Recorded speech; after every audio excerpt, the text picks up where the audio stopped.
Look how many of us they got sitting on the shelf. All cause we ain't got the knowledge of ourselves.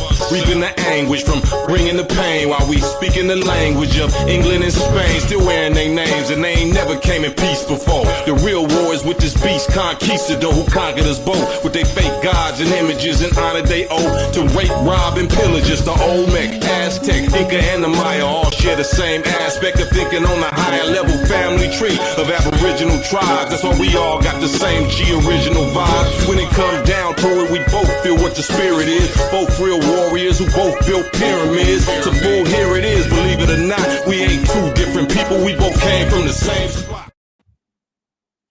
Peace and blessings, everybody. Welcome, welcome, welcome to Black Thoughts and Talk. I am your host, Brother Stokes. Thank you for joining us today. And my guest was supposed to be Brother Nasir Islam. However, because of work schedule, he could not make it. I got on the phone and I called my brother, Brother Andrew Keaton, and he automatically said yes and would step in. And so we're going to have a dynamic conversation. I'm going to introduce him shortly, but I just wanted to tell you what this show is designed for and what it's about. This show is about Black men talking and having a space where we can share our experience, strength, and hope with the community on how we feel, what we think, what we talk, and also to redefine what Black masculinity is. Black masculinity has been defined as something these days as wrong. And so, like, we want to define Black masculinity as kind, loving, caring, sharing. We're fathers, we're brothers, we're uncles, we're grandsons, we're the whole gambit of America. And like this shirt I'm wearing today is the African Holocaust. And on the bottom of it is a ship with Africans in the hulls of ship. And there were Black men who are Africans who were brought here to America on the hulls of slave ships. And we can never, ever forget that there was something done to the Black man here in America. And this is not for us to gather sympathy. We don't want nobody's empathy. We just want to express to you who we are. And it seems to be this attack on Black heterosexual males. And it really has come to a crossfire where I've been seeing all of the Black men who have been murdered disproportionately to women and all others. And it's like we're stacking Black men's bodies up so that we can stand on them as a platform to scream Black Lives Matter. But rarely are Black men's conversations of any consequence or matter. And so this show is to talk about that and how we operate, how we see things, how we move, and to the Black women who will be listening to this show, it's not about a beating up on you. Black men are not misogynists, and I want to express to my Black brothers who are homosexual, gay, transgender, queer, whatever whatever that's what you are. But to me, you're Black. You're my brother. You're my sister, and I love you, and Black men love you. But oftentimes we're held in a constriction with our conversations based upon we don't want to be labeled either misogynist, homophobic, or whatever title it is to muffle the Black man's voice and how we operate and how we move. And so I'm going to read some things a little later on in the show, talks about what's going on, and particularly with this contract with Black America. I got it right here. It's only 22 pages. I ask everybody who has been talking about this to print this Black contract with America. This man met with a lot of scholars who validated it. Dr. Boyce Watkins, Dr. Cloyd Anderson, on the prefaces by Derek Hamilton, professor and executive director of Kirwan Institute at The Ohio State University. and incoming Henry Cohen, professor of economics and urban policy and university professor at the New York School, the contract with Black America that Ice Cube did. So we're going to talk about that. We're going to talk about a lot of situations that's going on in the community. And so I've said that to set the groundworks. This is going to be an unapologetically Black man's conversation. And we're asking, and that we ask that you allow us this opportunity to express ourselves. You know, and I'm going to conclude with this. You never hear, you never hear white people say about how other white people vote. Does that make them real white or not? Black people are always somehow tied to how we vote as being authentic blacks or not. And this has been going perpetual in this cycle. So we're going to open up the conversation for that. But we know that Black men, we love you. This is not Black women, we love you. Black homosexuals, queers, transgender, gay, we love you.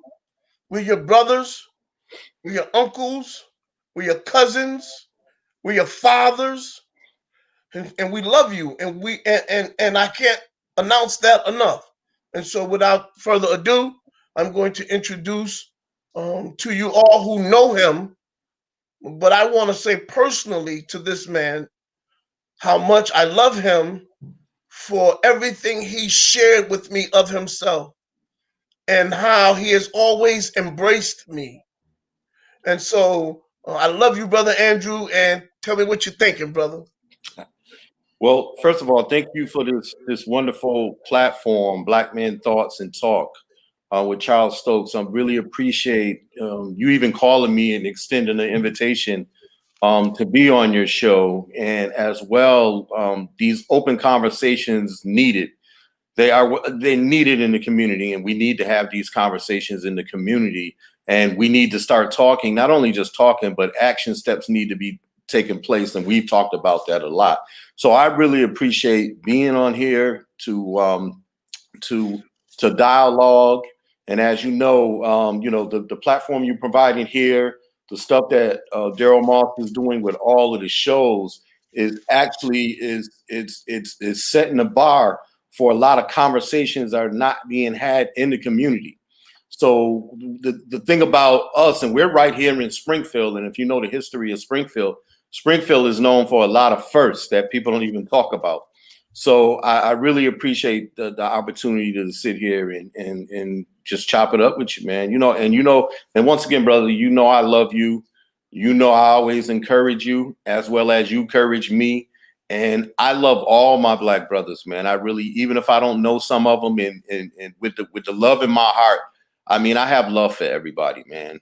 I just want us to one day in unity just be at peace. Mm-hmm. I just don't know, under the structure and the current conditions that we living in, that we're going to be able to find peace.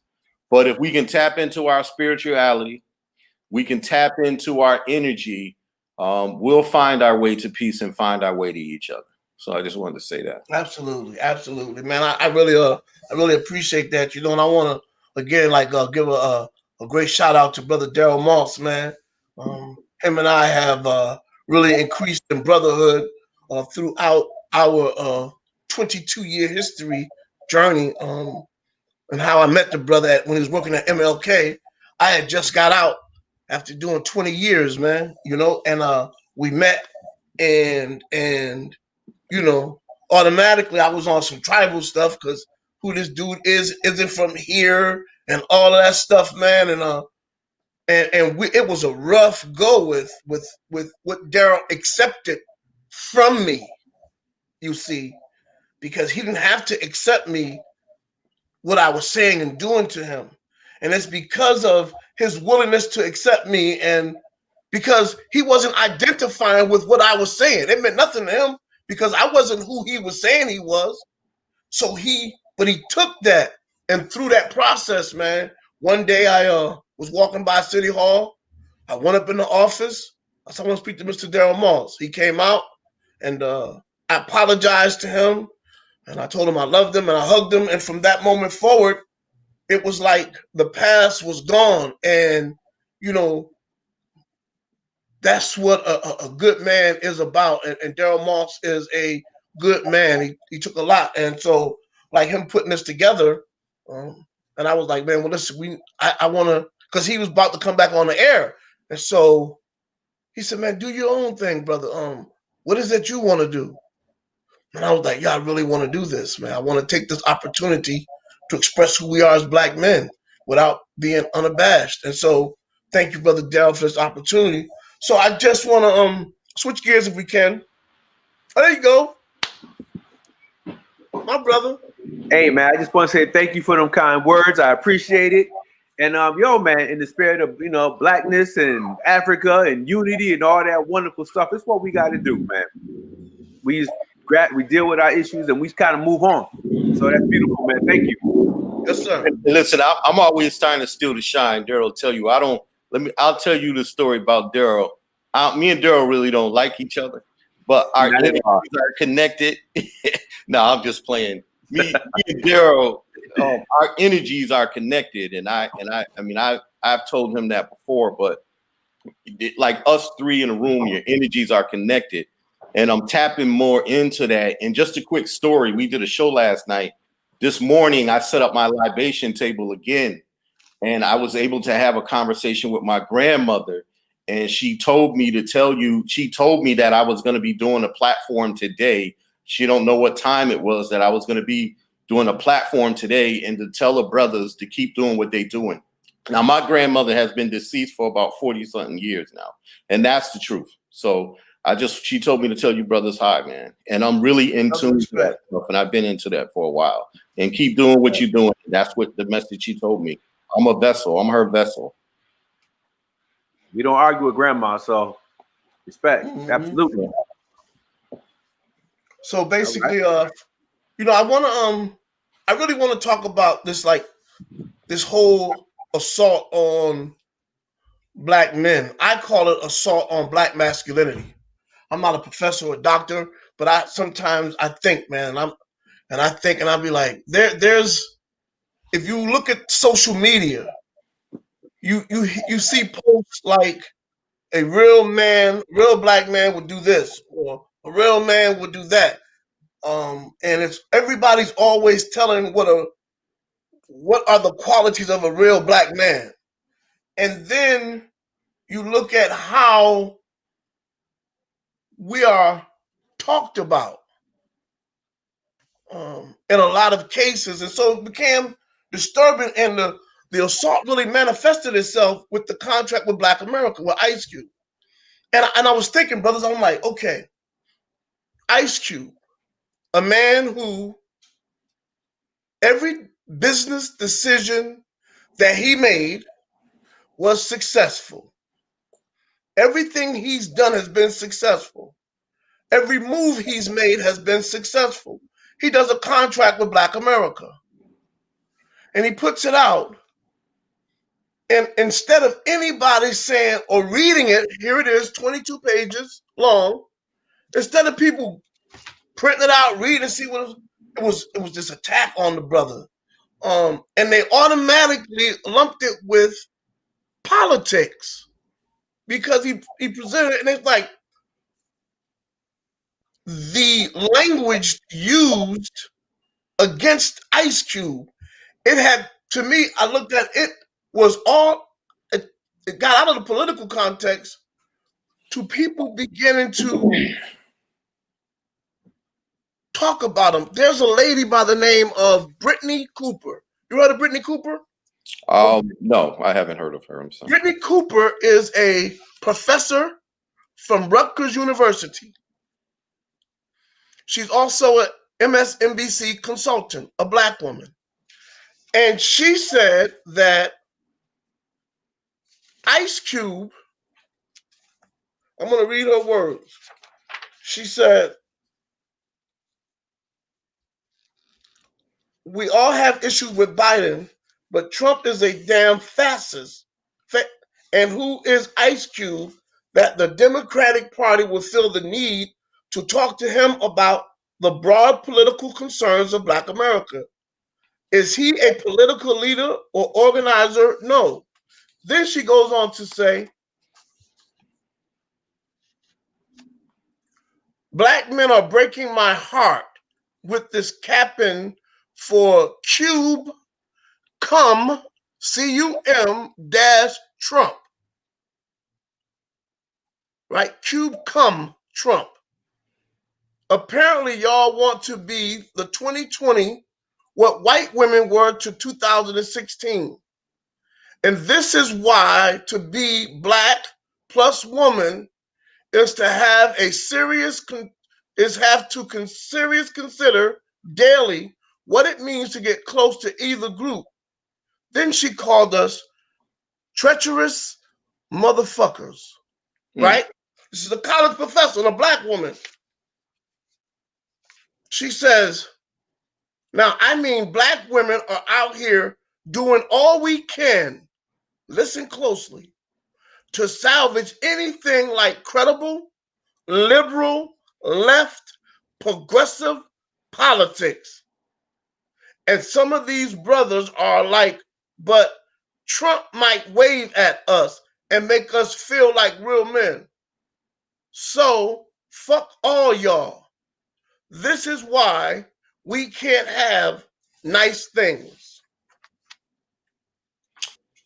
Listen, listening to that, first of all, I want to say this is and this has happened since COVID, I haven't really subscribed to any kind of news media, anything that's being perpetuated by any kind of news media or any kind of entertainer. And this is why. I think the plan that he put forth, and I didn't read it at all. I heard good things. I heard people say good things about it. I heard people say negative. But to me, when the height, one thing COVID has done to us as indigenous people is making a lot of people woke. And it's making a lot of people adhere to what's going on, really what's going on. And a lot of these things that are put in front of you are distractions from what the real reason or why it is. Now, for that lady to personally attack one of our brothers, and she's one of us too. And Right. that's the problem that we have too, is because she singled herself on an island and went on to attack one of our brothers. Brother Stokes, people love Ice Cube. They love Cube. I'm Ice Cube. Right. People are, they feel that Ice Cube gave them a voice. There's also some people that feel that Ice Cube and NWA is responsible for the name calling of our women. Okay, I get that. I understand that. But what I want to say, for her to tear her brother down, it's about distractions.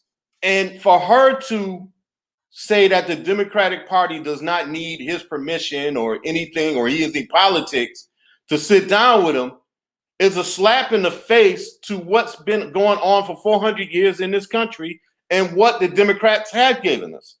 And I hear a lot of people say, well, if Biden win, when he get in office, now we're gonna put pressure on him.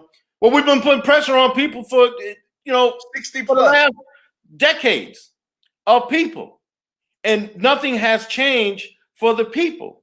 So all I'm saying is, when these things happen, and you can talk more about it, when these things, they're just distractions. They're really distractions to get us off and really what's going on, to really not focus on what's going on. These two, like we talked about last night, these two are at war with each other. Both of them, do Trump give a damn about black folks? No. Does Biden? No. Does Kamala Harris? No. And people gonna get mad because we say that. But they don't, because for you to engage in this political system, knowing what this political system has done to us, you're already committing a travesty against your own people and what our ancestors fought for and stood for. And that's before the civil rights. So that's what it is there's a front, like, we cannot unify when you have, and I heard the comments, just people split down the middle of this. And a lot of us do not study and do not do research. So we join in the conversation because, everybody wants to get him out the White House. Just getting him out the White House has nothing to do with what conditions we in. Nothing. Putting somebody else to continue the conditions we in has nothing to do with us. And listen, like I said, Ice Cube has money. He has this. He has a little bit of a platform where he can maybe call a president or something, call for the meeting. But Ice Cube does not speak for all of us. No, and so my and everything you said is right and exact. But I've gone beyond the political aspect of it to the fact of language that's being used. Right. That's not like so this article was written in the Grill, right? So here's why I pay attention to this stuff. An article was written in the Grill by John Jason, right? Mm-hmm. And he talked about the ice cubes in your family, right? What did it say? The Ice Cube what? How can you identify the ice cubes in your family, right, who are somehow people under the impression that we support Trump? When you ask critical questions, don't even ask a question about the Democratic Party. And here's another thing I want to say. When did the vote take place by Black people in America that we were to be the official house niggas of the Democratic Party? And whose permission does Charles Stokes need to write a contract with America and give it for Black America and give it to whomever is willing to do for our people? What Ice Cube does is what a lot of people that like me would do. I don't got to deal with the Congressional Black Caucus. I don't got to do none of that. This is my plan. I'm doing what I want to do. If you're Black and you don't want to be a part of my contract with Black America, cool. Shut up. Because everything you just said, Andrew, is true. For 60 plus years, Blacks have been prostitutes for the Democratic Party with nothing substantial. So the Congressional Black Caucus says that they have a plan. Well, then when were you going to tell Black people, Congressional Black Caucus, that you had a plan more expensive than Ice Cube? When were you going to notify the people? Because that's a lie. Because that's a lie. Because that plan is geared for certain people, like always. But so Ice Cube, hold on, let me finish. So Ice Cube is saying, I ain't talking about minorities. I'm not talking about diversity. I'm not talking about multiculturalism. I'm talking about a contract with Black America who are the descendants of the prisoners of war who were brought here to America to be slaves. That concept is from Powernomics, Dr. Claude Anderson, who Ice Cube met with. Dr. Boyce Watkins, who Ice Cube met with. Ice Cube has been telling us who he's met with. If you're Black and you don't want to be a part of the contract with Black America, you don't have to get into it. But to the language, a motherfucker is a language that used because Black men sometimes were forced to have sex with their mothers. So this is the language you're using against your brother because white people are having a fight. Democrats and Republicans, Dixiecrats and Republicans are having a fight. And what they're fighting for is the souls of Black people. Neither one of them gives a damn about us. So what we're going to act like it really does. We have never been free in America. Here's one point, I'm going to finish. Donald Trump, before he ran for office, right? He said, Barack Obama, show me your birth certificate. He jumped. This is white supremacy. He said, show me your birth certificate. Barack Obama had to show his birth certificate. Fast forward, Trump runs for office. Show me your income taxes. Trump says, I'm not showing you nothing. You can't make me show you nothing. I'm not Barack Obama. I'm a white man. I'm free to do what the hell I want to do. Mm-hmm. And so and this is what I'm expressing is what a lot of black men see. And when we express it to people, they act like we're wrong for how we're viewing it. What are your thoughts? Yeah, I mean, like I said, the language used against them. I mean, I agree with you 100%, Stokes. I'm going to go back to what my original statement was. It's distractions. Now, one of the things that you always hear, we need to put an agenda together. We need to put this together. Where's the plan for the black man? Where's the plan for the black folks? So when you put a plan together, and it's not like Ice Cube sat in his basement and wrote a plan by himself. Like he went and consulted with few of our master teachers or people, Power Economics, Claude Anderson, a few people, Dr. Boyd. I heard that he spoke with between me and your holy spoke with the minister. Yeah, the national plan. Yeah, that the Honorable Lord Farrakhan and the Million Man March. Right. He presented it to Clinton. Right. And Ice Cube is exhibiting that regardless of the situation and whatever side or whatever he on, he didn't specifically say he's supporting Trump. He specifically said, I had a black agenda. When he tried to meet with the Democrats, they told him, we'll meet with you after the election, which is understood. Well, that's them. Donald Trump said, we'll meet with you right away. That does not imply that he has support for him. So once again, to me, it's distractions. My whole point right now is, what are we gonna do? Does that agenda fit with him? What is the real agenda? Why are they treating? And you see it, and you have black folks divided on this whole issue, which is a problem, Brother Stokes, as you're pointing out. And this is not the time for sisters, as a professor, to be calling out a brother and swearing and calling them this and using derogatory terms for a brother trying to sit down and for the betterment of your people. And I'm pretty sure the reference of the Black Caucus, why haven't they disclosed what they were trying to do from the get-go? Who is that plan for, Stokes? I remember, and it didn't start with Clinton, but let's use Clinton as an example. I remember when the Black Caucus said they had a plan and sat down with Clinton. You know what plan came out of that? 3 strikes. What was it?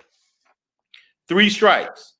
So don't let him get all the blame for that. Let your Black Caucus get blamed for that.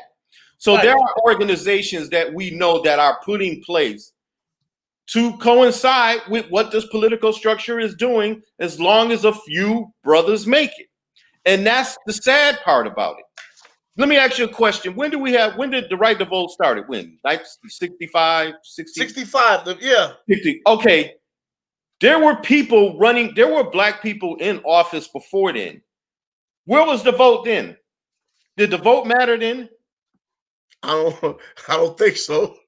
No, I'm asking you. We've been in Congress and been in offices ever since the 1700s and the 18th. We had mayors in black cities. Was it about voting?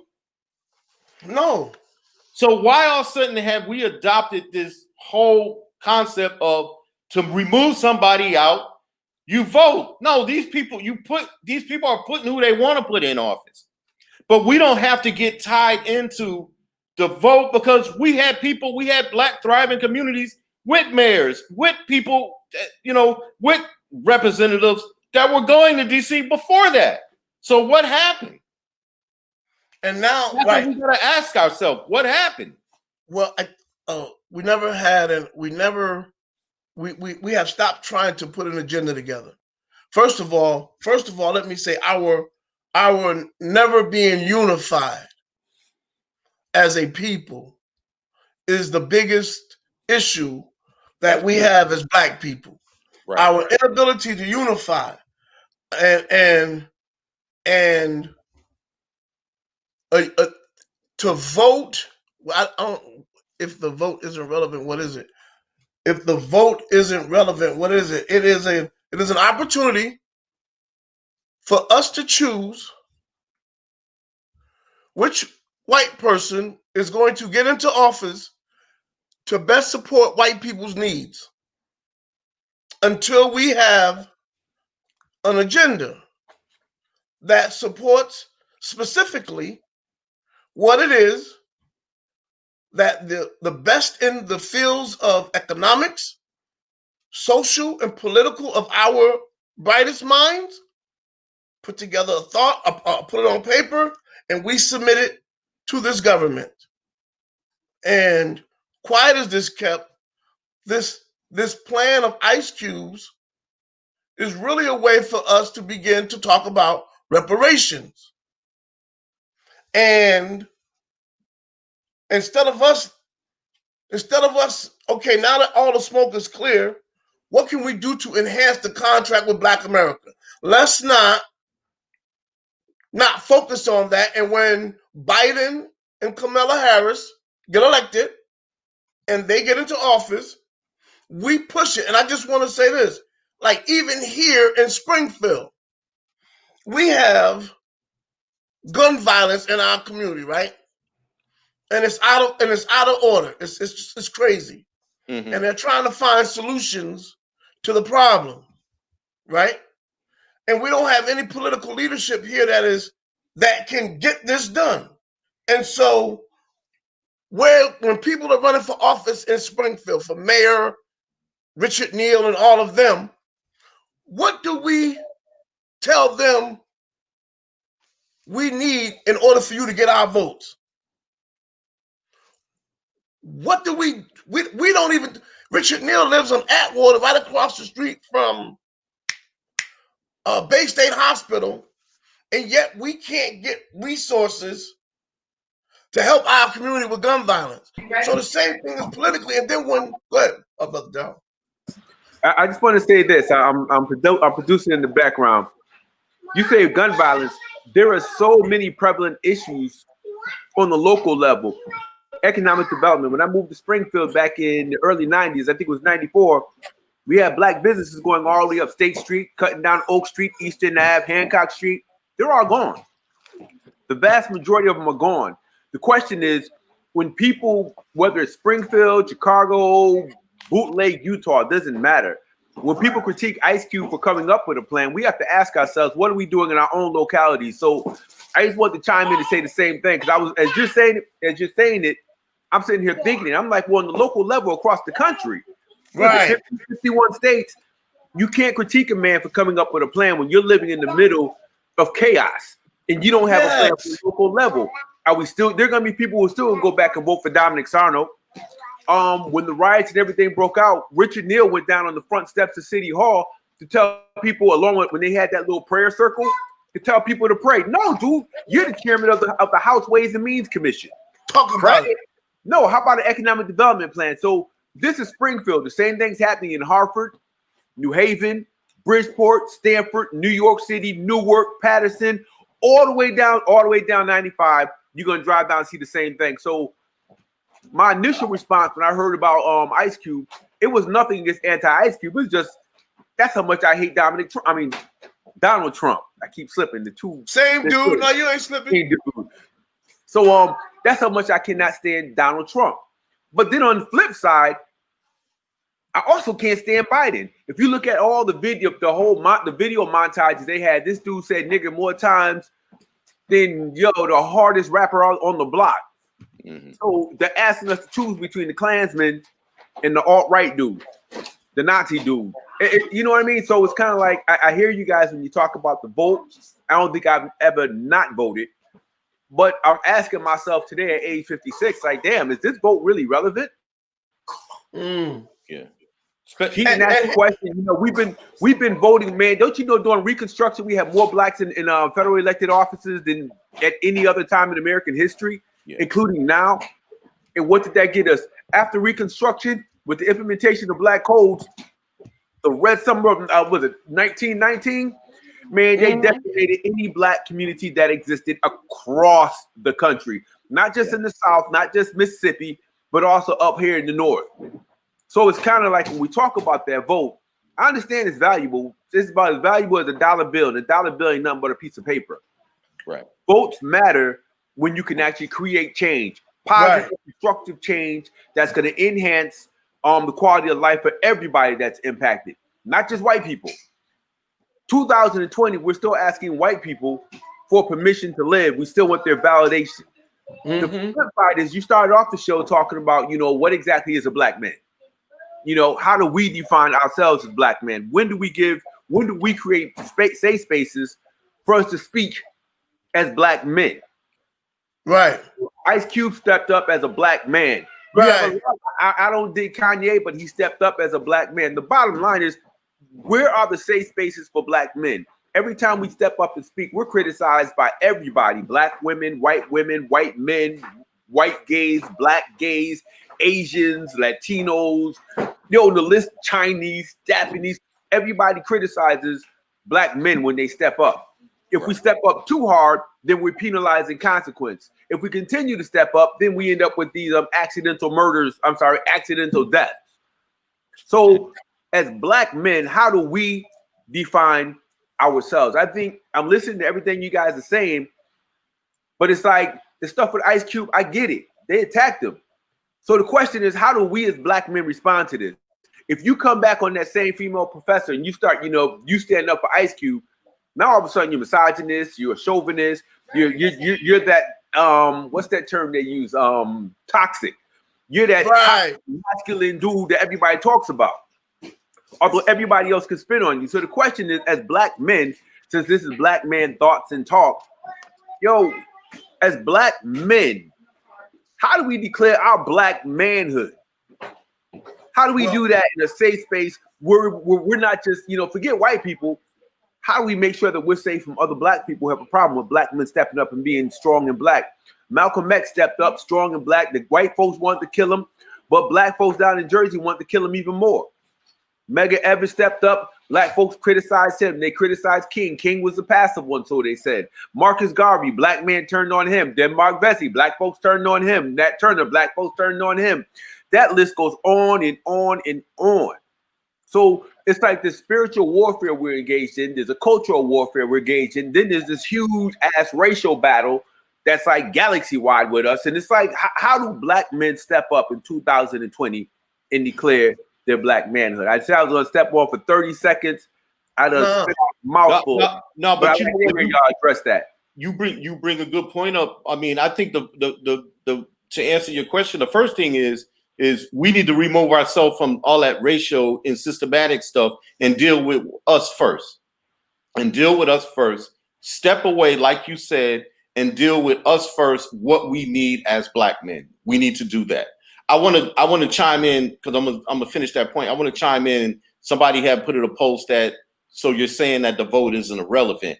I agree with what Daryl's saying. If you're going locally, if any of us want to run and you're going locally, I think it has some relevance there. But if you're talking about national, this is a big distraction for you because there's more people that vote, and it's statistically shown more people vote nationally than they do locally, which nationally we know that's just a facade or anything like that. So just like Daryl said too, I'm on agreements with this. We got to stop begging other people for what we need and what we want when we can just put our agendas together for ourselves and start taking stuff and start setting things up for us. And we don't have to beg anything. When you wake up in the morning, do you ask somebody to wake you up? I mean, besides praying to whatever God you pray to, but do you call your boss or ask people to say, hey, can you wake me up? Can I get up right now? Normally, we already have in our spirit not to ask nobody anything. We beat out our own drum. It's called a conscience. We have consciences. We just have to use our conscious energy in a positive way that's dealing with us as people. Yeah, The other piece, I'm sorry, Charles. I know it's your show. Give me 1 second. The other piece, brother. I'm gonna disagree just a tad bit. When we talk about the national level, our congressmen, which impact national legislation, they're locally chosen. They're locally elected. Congressman Neal, we could replace him too. What's the other dude? We got Elizabeth Warren. Markey. She's local. There's Ed Markey. Yo, the list goes on. And the thing is, what good is a strong political platform if you have no economic foundation? That's like baking a pie without the crust, and you know, no crust, no pan, no nothing. You just give me the fruit to put in it. We need more. If we're gonna have the pie, we need the political, the intellectual, and the economic. Point blank. So it's like until we figure out what the hell our plan is gonna be, locally, regionally, nationally, dude, man, it's like, what the hell you telling me about a vote for? And I said it last night, Drew. I'll say it again. People saying our ancestors died for a vote. No, they died to survive. They were constantly under attack. Don't tell me about a vote. The vote was just, it's an effect of a larger problem. So I think we need to stay focused. We're allowing folks outside of our community to dictate our narrative and to dictate our agenda. If that agenda doesn't have a nice balance of intellectual development, economic and political development, then basically everybody is selling us a lot. It ain't gonna happen. I'm not W.B. Du Bois. I'm not talking about the talented 10th.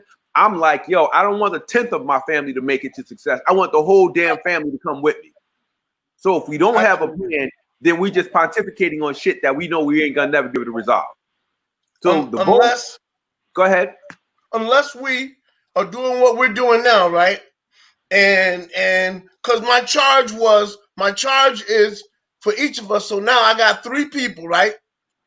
Each of us here locally that come on this show, I'm asking those individual people to get in contact with 1,000 men, right?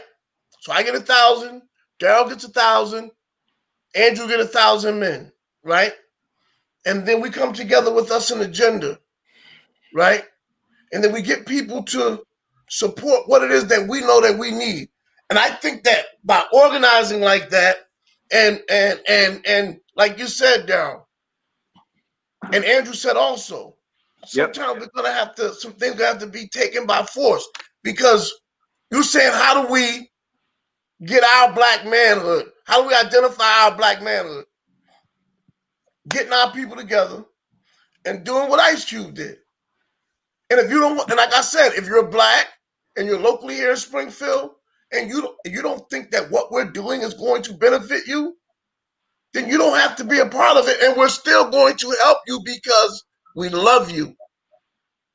But we have to begin to do things on our own without being inhibited with, am I offending somebody? Am I being rude? Am I being disrespectful? Coddling people's feelings and emotions based upon you wanting to move on your vision for all of us, because obviously it's not being done. Absolutely. Obviously right now it's not being done. Nope. So it clearly is not being done right now. And listen, man, I you know, I'm with my brother Andrew. I'm with you, Stokes. There's a whole lot that's up. I think Drew said last night we have to separate. He said again today, we have to separate on the intellectual level. We have to separate on the spiritual level. Correct me if I'm wrong, Drew. We got to separate and pull ourselves away from the fray. When our whole agenda is based on integrating in, listen, man, we already know too much milk fucks up coffee. True that. So we have to figure out a way to separate ourselves out. And I think that's number one. Number two, we can get tweaked. Back in 96, Minister Farrakhan brought 1 million men to Washington, D.C. 2 days later, 1 million men went back home. We need when we gather that 1 million men, and nothing against the minister. I love him, respect him. Oh my God, he created a template for us. But that 1 million men, we need about 500,000 warriors. The first thing we need to do is learn to defend ourselves. So, Brother Stokes, there's times when you're like, Brother Dow, I can't, because the first thing I want to do is lay hands on them, and I'm not Jesus. And you're going to jail, they're going to call the cops. But that's just it. You know, and I shouldn't be saying this on the air because some of this stuff should be private, confidential conversation. But I think for those brothers who are like, look, you want to work a miracle, you want to heal the sick and save the poor, that's cool. I'm about to go out there. My job is to make sure I'm the front line. My job is to make sure you can safely do it. So amen. When we get those 3,000, yo, Stokes, your men, yo, those are the cats who are going to be like, yo, you get past them. It's like getting past a race of black, amazingly black, dope Absolutely. Am I right? You want to get past Bruce 1,000.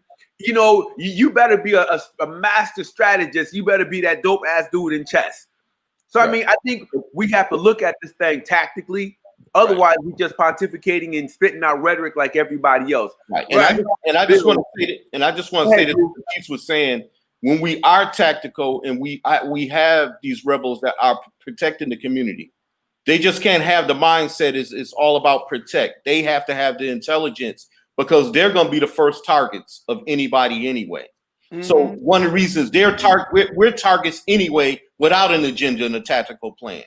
So like I said, when we raise, I don't want to keep going back to the spirituality piece, but when we raise our energy and our spirituality and get everybody trained in a technical, same thing that you would do in a military tactic, but you train people the correct way and how to talk, but make sure it's on the purpose of protecting our people. We can do this. It's not like we can't do any of this stuff. And you're right, Daryl, people don't need to know what we're doing. You know, people really don't know what we're doing. They just need to know that, oh, damn, they organized. Yeah, we're not playing. And let me clarify something. When I say that, Drew, I'm giving my people the benefit of the doubt, something that we don't do and the rest of the world damn sure doesn't do. I'm assuming that group of folks, listen, the United States has one of the strongest militaries in the world. At one point they did. And they did it because their military, they assumed that these people were the best in the world. The expectation was set for them to be the best in the world, and they became the best in the world. And I think we have to do the same thing with our folks. Sometimes when we talk about the intellectual capacity of the warrior on the front line, we think because the dude got hands that they don't think. Right. You look at Roy Jones, you look at Mayweather, you look at Ali. We know that our warriors think. It's not just a matter of reaction and physical athleticism and strength and might. Our brother, and I'm not disagreeing with you, I'm simply clarifying. Right. My thing is, these brothers are dude, I watch cats take over whole sections of New Haven. I watch cats do it in Waterbury. I seen cats do it here. Brilliant brothers who can also knock you the hell out. Absolutely. So I think most of our warriors they're not on college campuses because college campuses are the real jail cell, if you ask me. I don't give a damn what anybody say. We're in these cages, we come out so brainwashed to an extent sometimes we're more institutionalized than the cats that do hard time. The cats that do hard time, when they're reading and they're studying for a specific purpose. They're being Malcolm to fit into corporate. You're right. One reason you go to college is to learn how to fit into the white man's society. You're right. Imagine, let me say this. Imagine going to college to learn how to come out and be the best sharecropper, the best best cotton picking slave on the plantation. And that's all you can think of, and you can't get past that. Yeah. And that's why the Malcolm said, unfortunately, the best place for a black man to get an education is in the penitentiary.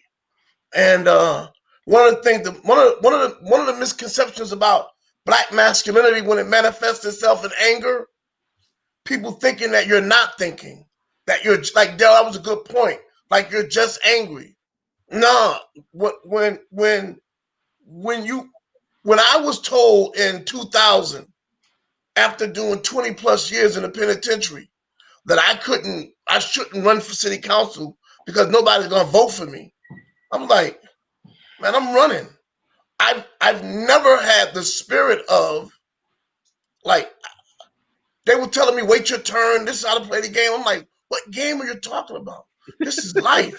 So I'm running for office. I get 4,987 votes, right?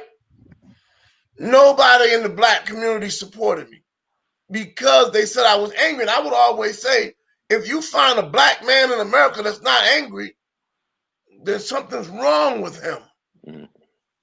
Because Now, I'm not talking about anger where it makes you want to do something, but the conditions that we find ourselves under. And then when you put together an agenda and a program, I keep wondering, whose permission do I need? Like, how do I need somebody's permission to think on a thought, put it into action? But because I don't get your permission, you're not going to help me. This is the condition. And this is why we have to get the white man out of us. We gotta get white supremacy out of us before we can really deal. We gotta, like, we're always thinking about what white people think. Even like right now, we're voting for Biden because white people in the electoral college can identify with Biden. Stokes, I'm gonna disagree with you. I'm gonna push back. Go ahead. You say white people, and then you go to the national election. Even more dangerous is this is a space for black men to talk about black men issues and who we talking about. No, what I mean by that is, but just dig me on this. To get rid of them means that we have to clear them. This place right here has to be segregated.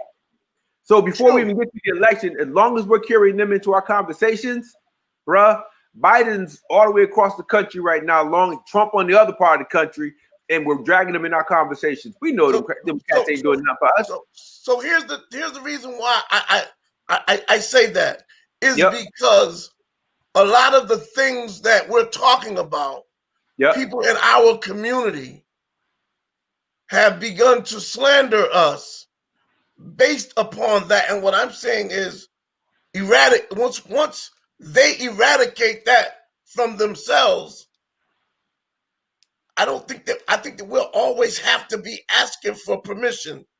And I disagree. You got your own show, right? You on every Saturday? This Saturday, next year, God willing, yeah. Okay. The information that you and Drew, I jumped in on your conversation. The information that you and Drew are espousing, y'all come up with your own conversations, your own independent thoughts?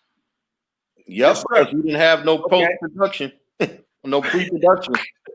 So we talk, we conversating. You right. So who gave you permission to do this? Nobody. Not a damn soul. Drew, you've been running you co-run a festival for the last 13 years. Who'd you ask for permission? The only person that I consult with is D Moss, and D Moss can tell you we've tried to bring people in and we've tried to listen to people. But at the same token, if people don't have your same vision, you can bring as many people as you want in. If they don't have the same vision and it's not coming from you, then what the hell? Then what the hell are you sharing your vision for? Right. So the thing is no, to answer your question, not to make a long answer, is no, nobody. I mean, we have a formula. The thing about it is you have a formula. We have a formula. We didn't go show anybody what we were doing. Me and Daryl know our formula from A to Z. We never sat down with anybody and showed us our formula and showed us anything. That's the only fault that I have with Ice Cube, is because he went to white people to show him an agenda. And what happened? They used it to get the media involved and have every single person divided about the issue and put him out there as like he's some evil master or some evil person trying to help his people. But we don't need no agenda. We know what need to be done. Just like right now, right there, ask you this question. You know, working in the city, you know who gets this, who gets that, what needs to be done. And not even that, me and Stokes can ride around and see things. You already know, have an idea of what we need, right? Yeah. So, from the inside. So, and then there's another thing too. We keep talking about agendas. With that agenda is for us. We don't have to put that agenda together and go show a whole bunch of people or go get permission from anybody. This is our agenda. This is what we're trying to do. And that's my point, Drew. We've been running, let's see now, Ahmad Sharad's been running the program for about 200 kids for the last almost 10 years at Brookings School. Nobody's permission. He works for the police department. He don't utilize their resources and funds. He gets it done. We've been running the Young Scholars Academy every Saturday for the last 5.5 years. Nobody's positions. I don't even want your money. I don't do nothing where I have to get funds. And it's like working for Dominic, what's the name again? Sarno.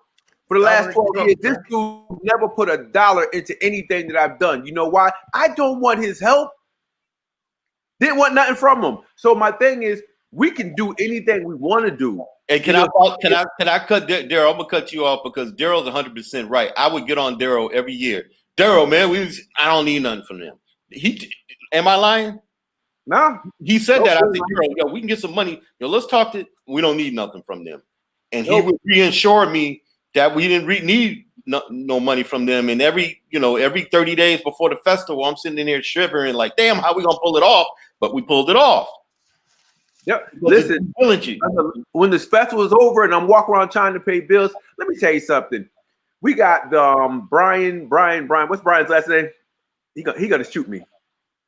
Smith. No, Brian Thomas. Brian Thomas, Rob Jones, brother Kareem from the mosque. You know how many cats have come out of pocket saying, here's 200, here's 50, here's 300. I remember Rob one time pulled out about a G and just said, here, go pay off everybody. So my thing is, we have everything we need sitting in our living room.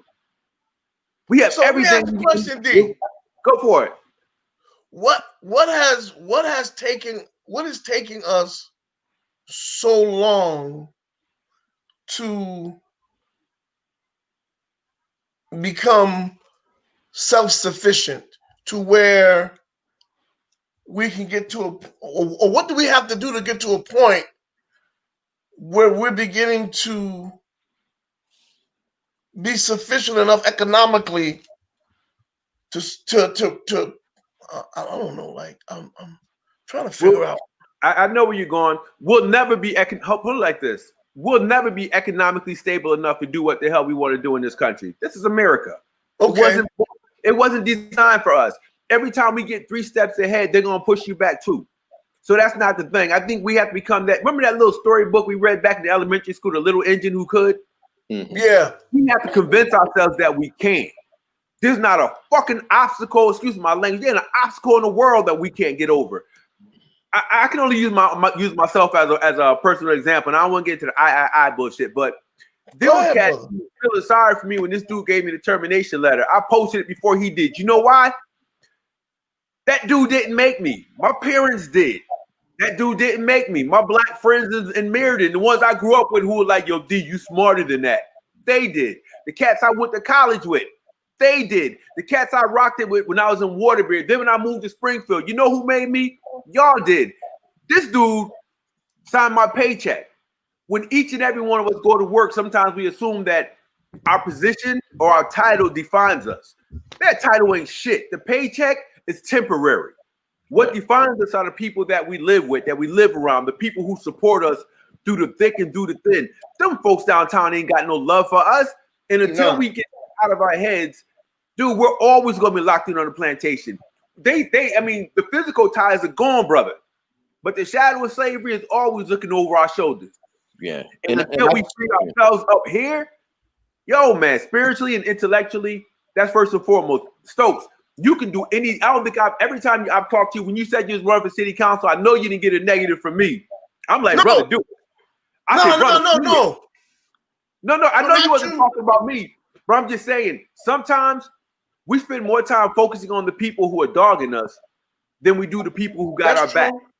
I can walk anywhere. If Stokes walks in the room, yo, listen, my voice gets a whole lot deeper. You know why?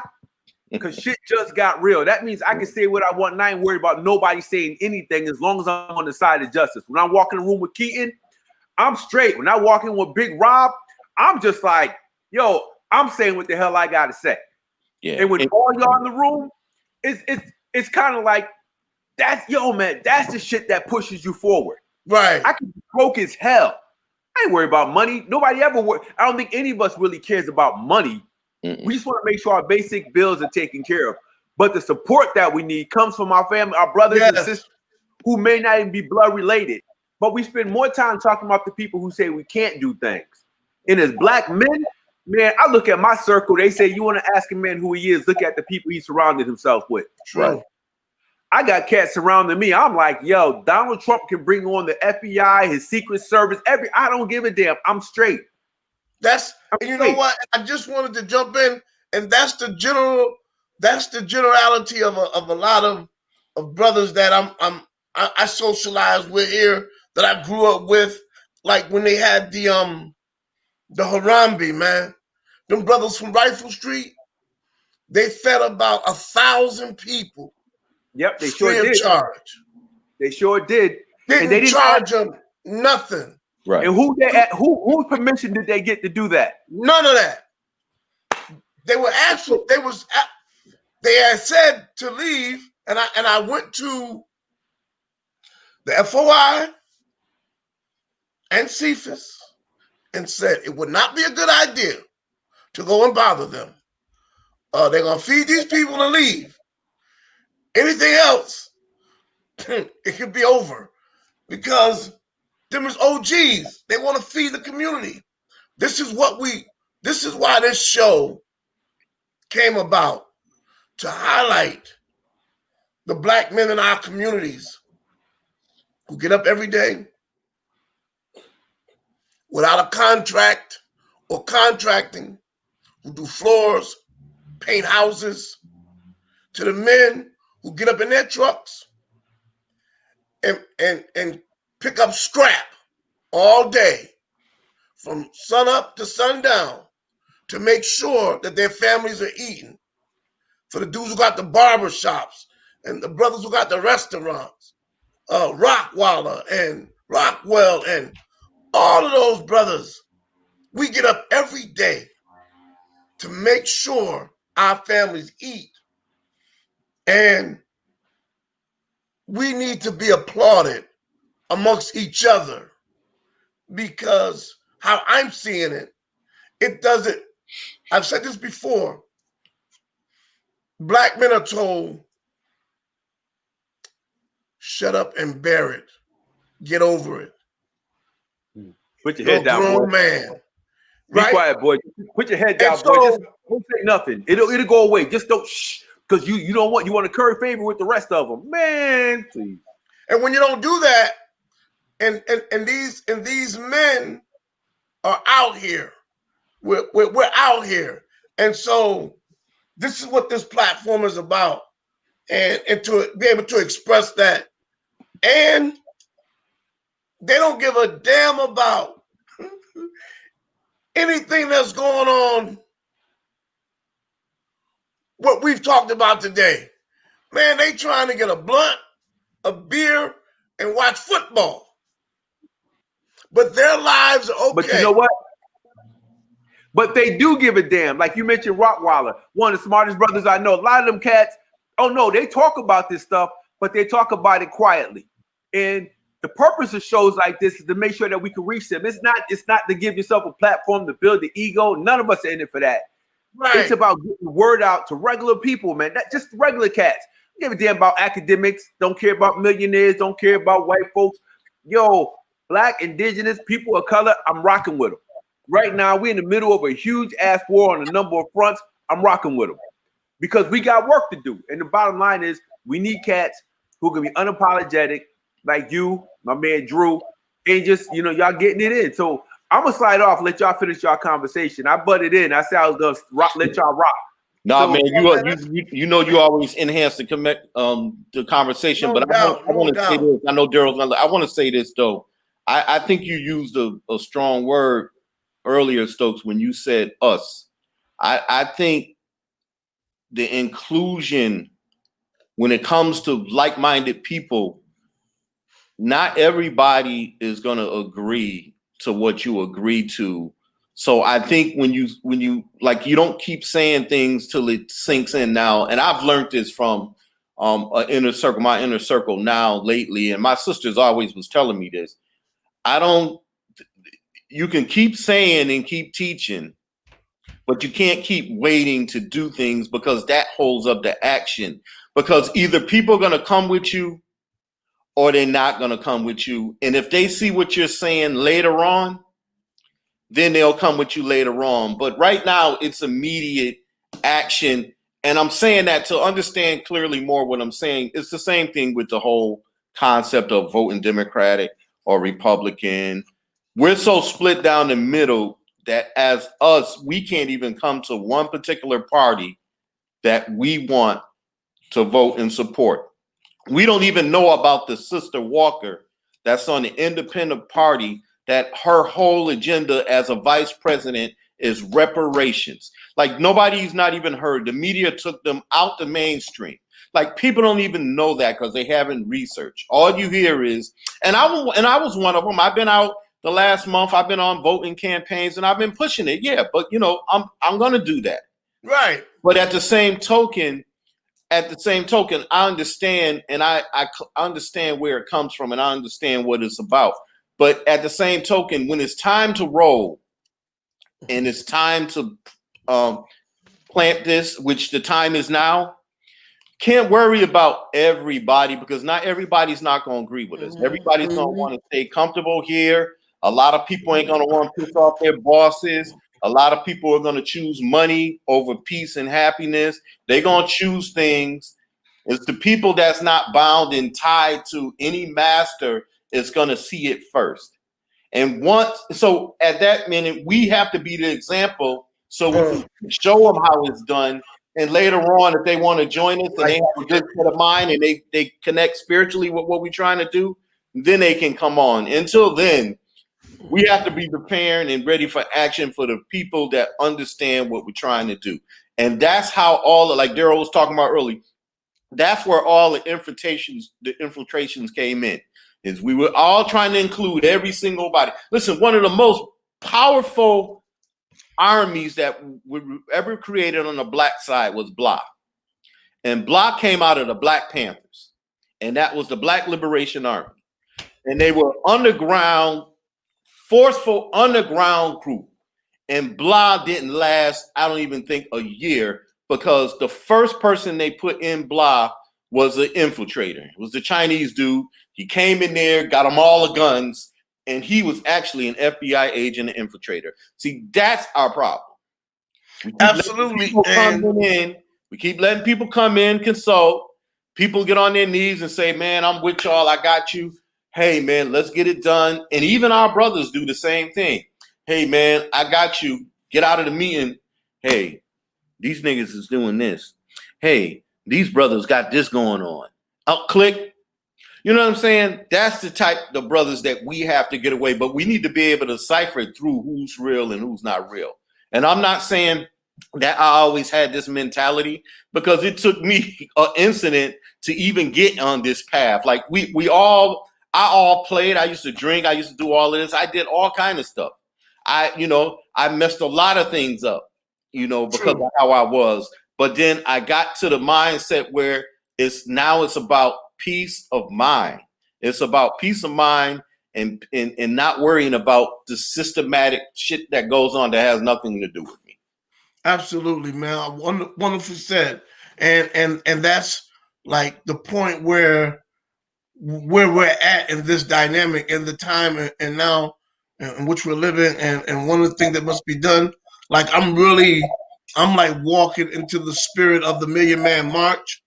I know that pledge that was taken from the Million Man March, and even though I wasn't a part of the Million Man March, I was in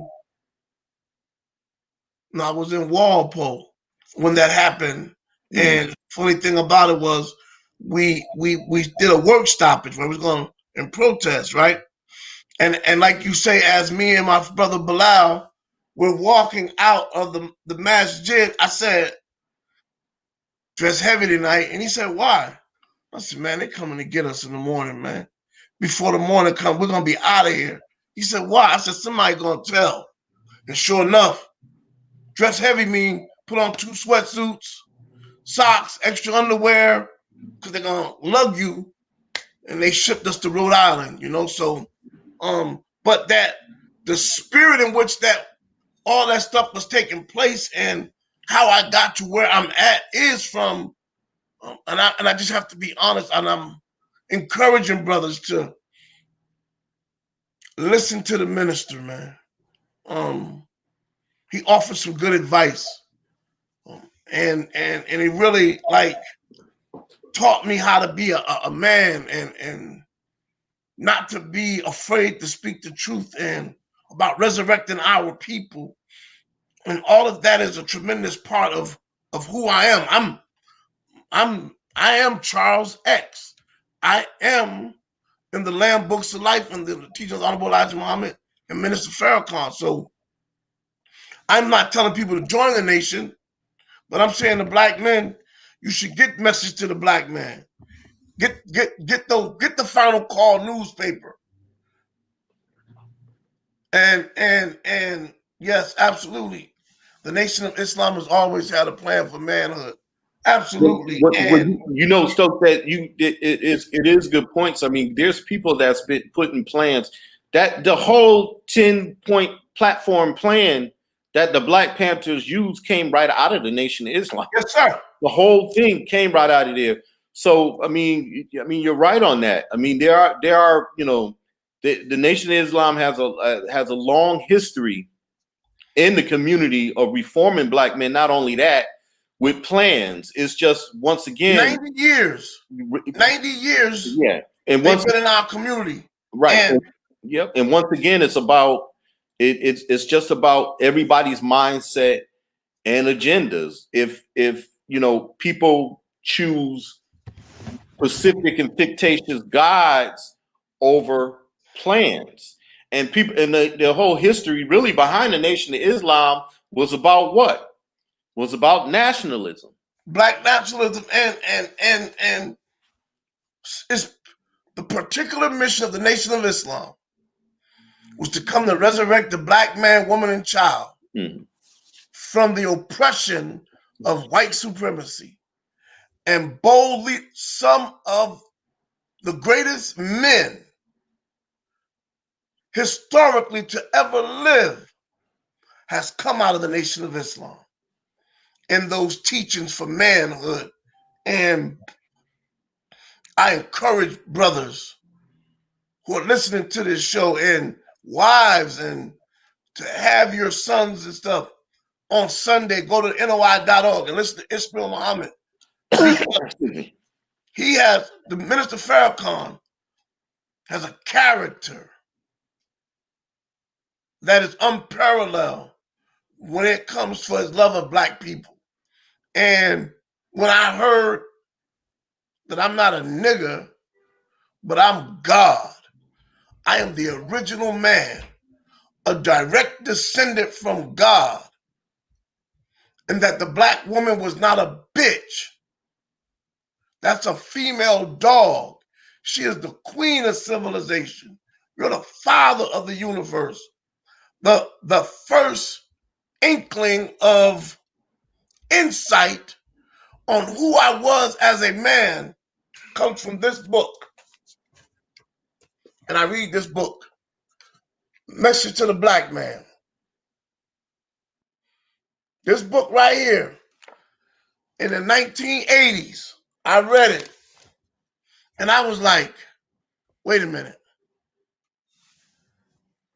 Like, for instance, I want to read this. This is what the Honorable Elijah Muhammad said.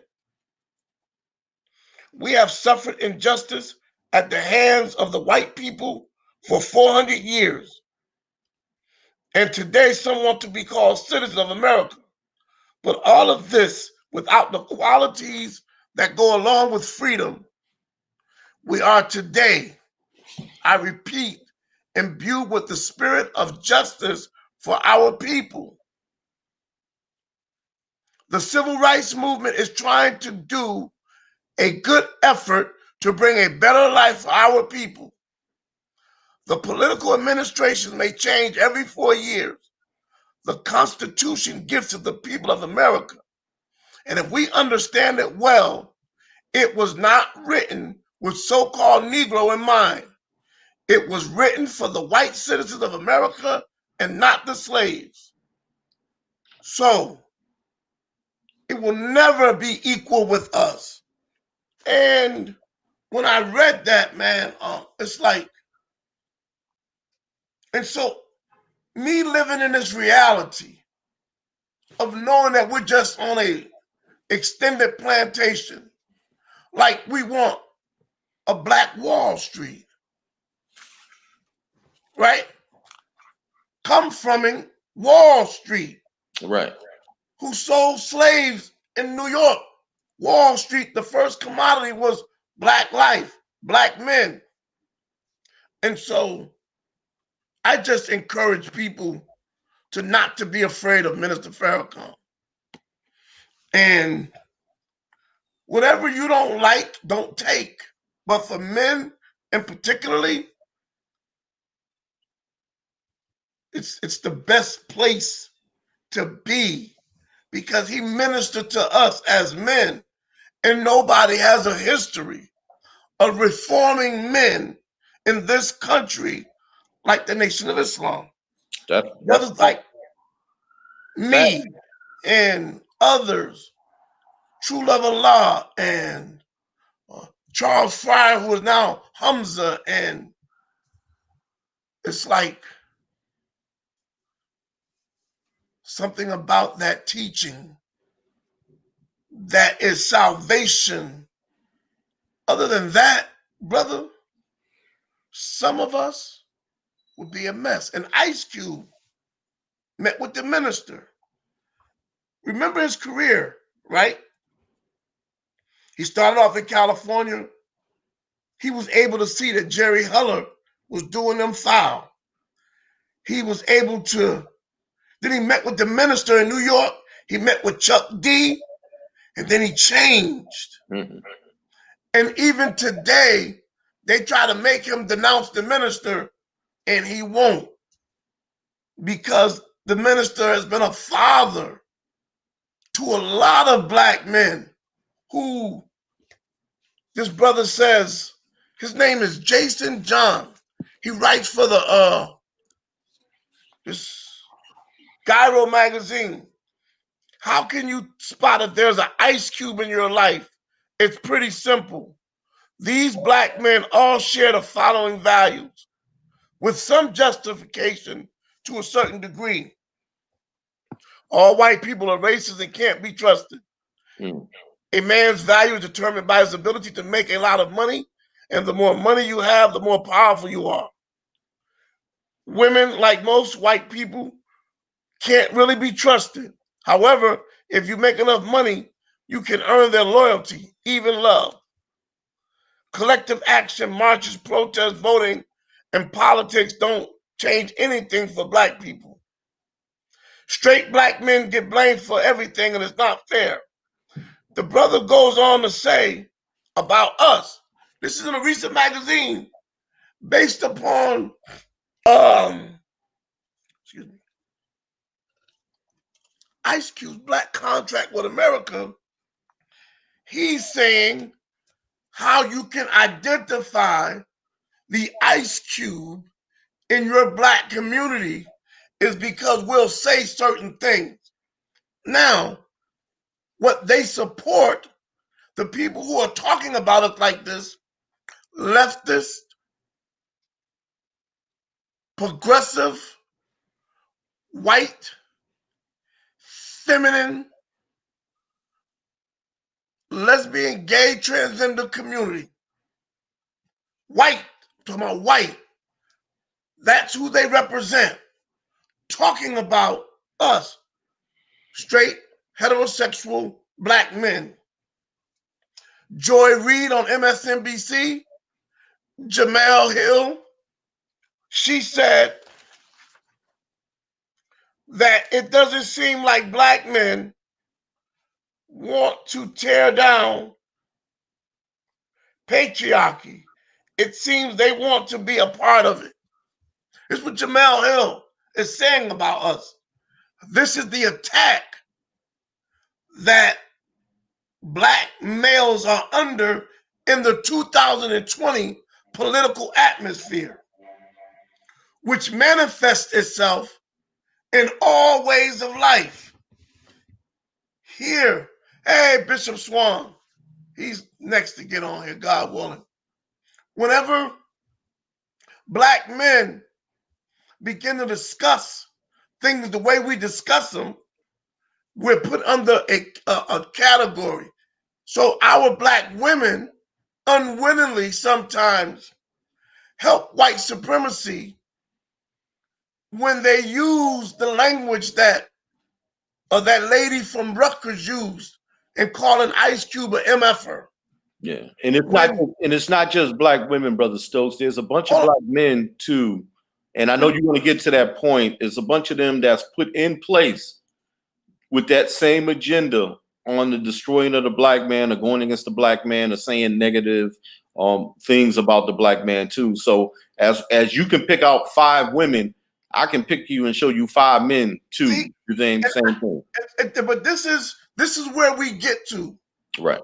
When we're having this conversation, there are not 5 black men in political Eurocentric paradigms calling black women motherfuckers. True. There are no black men in leadership positions misogynistic towards black women. That language is ascribed to us to mute us. So, for instance, I'm called a misogynist. A misogynist is not even an African term. Misogyny is a classical Greek term given to Greek homosexual men who wasn't having relationships with women. That has never been in an African paradigm. So when we talk about issues of the European gay and lesbian agenda, we're called homophobic. But phobia is a disease of fear mentally. So we don't suffer from these things, but we can't have an open conversation.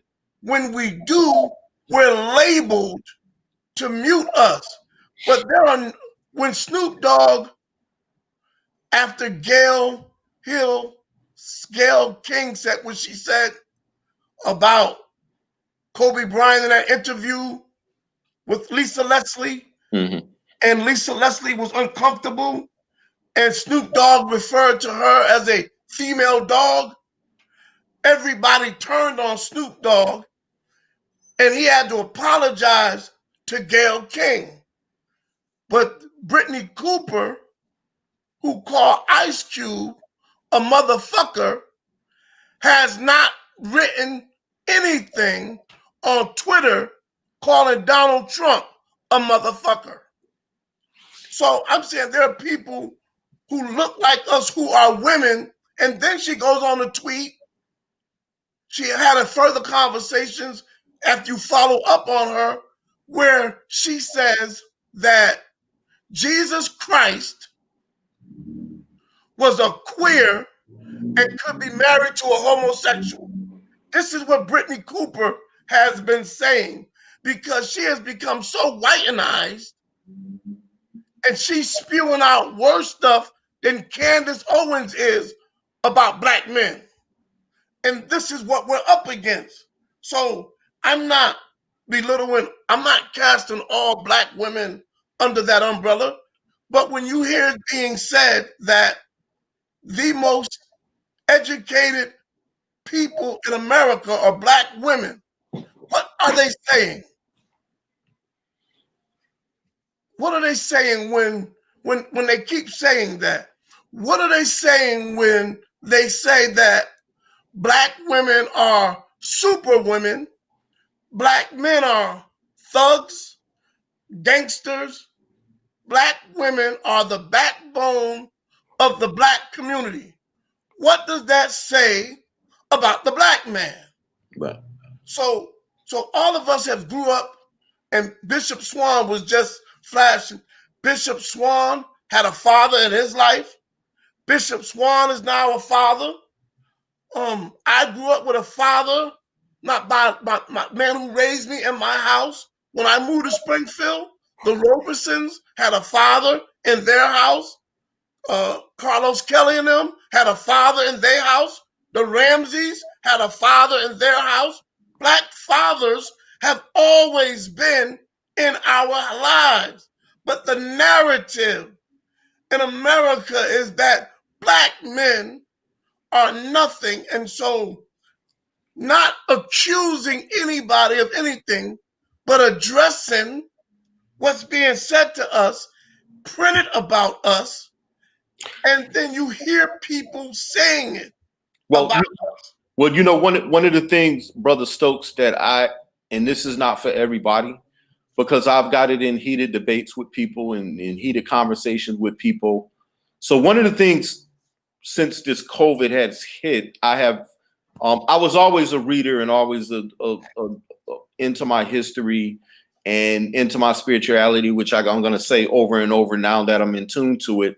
And I had an opportunity to read more, but one of the things that I did, and you said control the narrative, I have unsubscribed to white controlled media outlets. So I'm not going to have nobody give me negative statistics about anything about as a Black person or Black people anymore. So I'm not going to listen about who's more educated. I'm not going to listen about who said what about anybody, because at the end of the day, it's all distractions.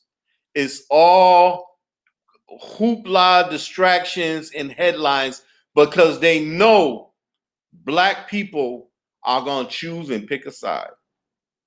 And they're going to choose this side because the Black women are going to stand up for this sister because she's a powerful sister and a professor. And Black men are going to go against the sister. And Black men with feminine categories are going to go with the sister. So you get my point? People are going to pick sides. All these debates and all of these newsworthy topics that people think they are newsworthy, that I don't think they are all there for distractions to get your mind on something, often something else, and often really what's happening, and often focusing on you. So what I'm saying is I'm not telling everybody to do what I do, because like we talked about being an individual.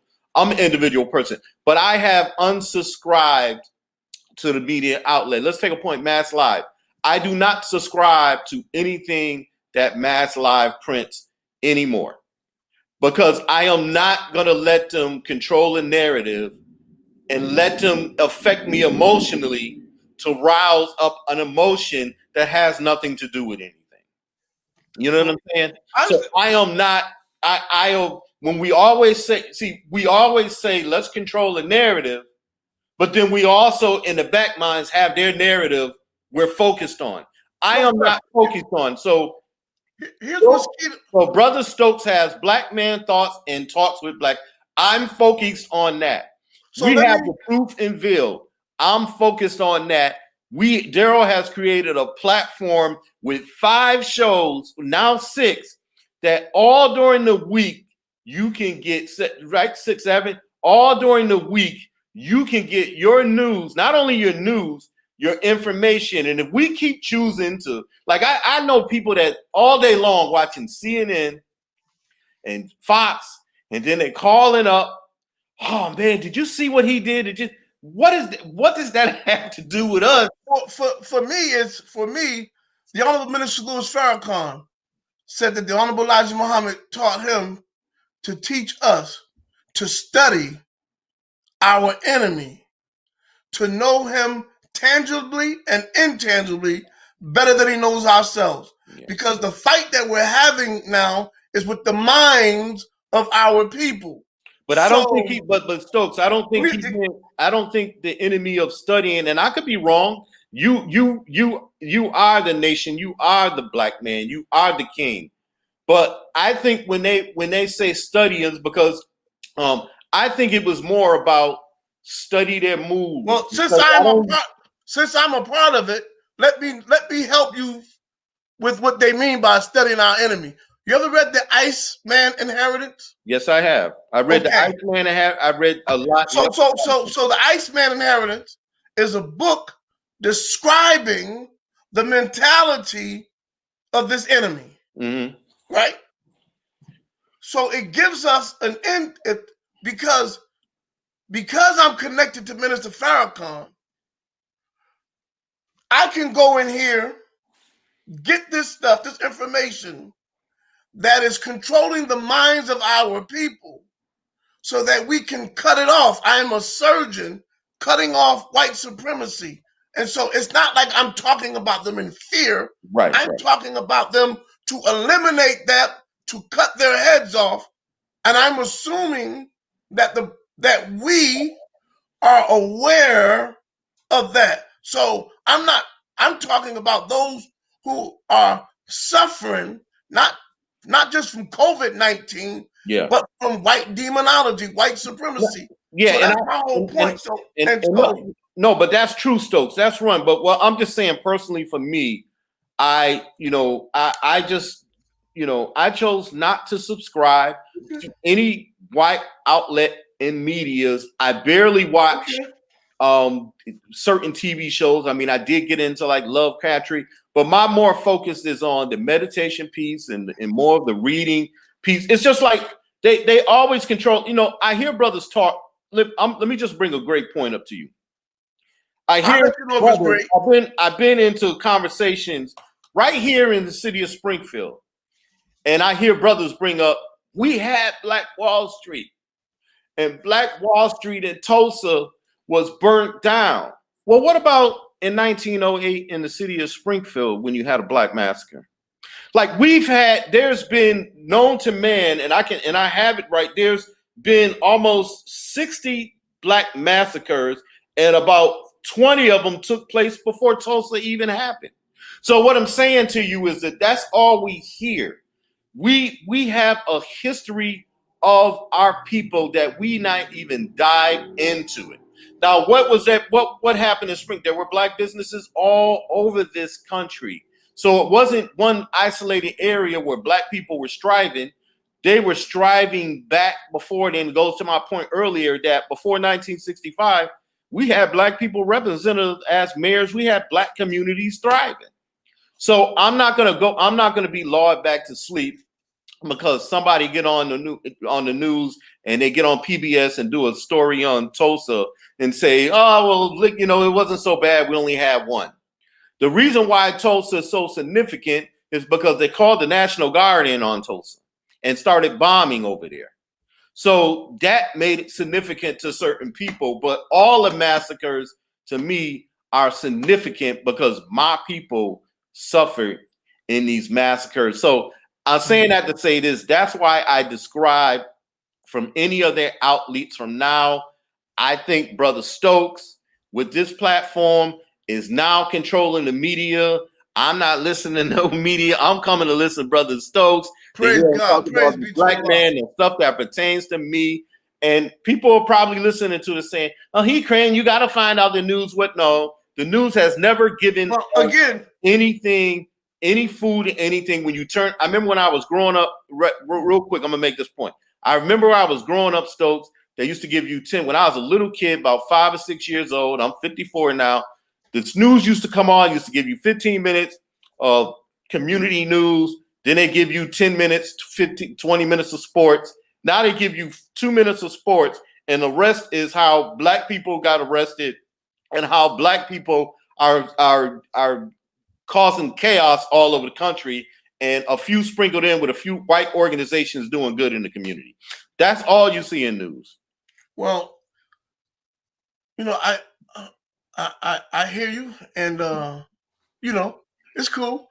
Well, I just wanted to shift gears a little bit and talk locally for the last 20 minutes. There's some crucial issues coming up in the community that I pay attention to. I pay close attention to, and I want to talk about the mayor, Dominic Trump, and about his attitude towards the black community, how he has been very disrespectful towards the black community. What he did to Brother Daryl Moss was reprehensible. How he has been doing with the Bishop Swan has been on the front lines, and how he has really have become callous towards the Black community. And we got to do something about that. And we encourage people here to get involved. And we have to make the mayor know and be aware of that we're not going to tolerate his attitude. We talk about us, and we got to be the same way with these politicians that come into our community and do what they want, and then we vote for them, and then they leave. You know, those days we're going to really have to. Again, man, our lack of unity. The Honorable Mr. Louis Farrakhan said, "Our unity is like an atomic bomb." Mm-hmm. If we unify, we can blow things up. The math in the city of Springfield shows that we don't have to go outside of our community. And I say this, the Black and brown community, because there's my Latino brothers like Nasir Islam and Khalil Rodriguez, Johnny Tosado, Freddie Tosado, Jose Tosado. I grew up with Jose Tosado, Johnny Tosado. He's a police officer now, right. The city of Springfield. We grew up youth here in the city of Springfield. Betty and Inez and all of those great, my Latino brothers and sisters, man. Alberto Coto, me and him is cool. So there's Latinos in the community who are with us. Brother Adam Gomez. And if we unify and understand that we're all one Aboriginal people of the planet Earth, regardless of our religion, our nationality, and our creed, the reason why they are killing us is because we're Black and they hate us. This system was designed for us to be slaves. In this system's constitutions, we are dictated as 3/5 of human beings, less than animals. We have prayed for white people in America for 400 and plus years to be good to us. She doesn't show a desire to be good to us. We vote for her. We go to her wars. We die for her. We do everything to show that we love America, and America defecates on us. And it's locally here, Sarno, Richard Neal, Ed Markey, 3 people in Congress and the Senate of the United States of America, the other woman, Warren. You come here, you get our votes, but because we have no agenda, we're voting just to get rid of people. They don't owe us a damn thing, and they should treat us the way they treat us because we don't ask for nothing. We don't want nothing. We vote because we don't like him. It's foolishness. Well, listen, Brother Stokes, I listen. Once again, that's just me. No, I get that. Once again, I'm not going down there and sitting on the the stores. I mean, the steps of no white folks are going in somebody's office and asking them for shit. All right, I'm gonna tell you that right now. It's a tragic what happened to Bishop Swan and Durrell, because we love these brothers. We know what they mean to the community, and the community needs to get behind these brothers. Yes, sir. When things happen of that nature, people need to get behind it. They need to stop talking, and they need to support them.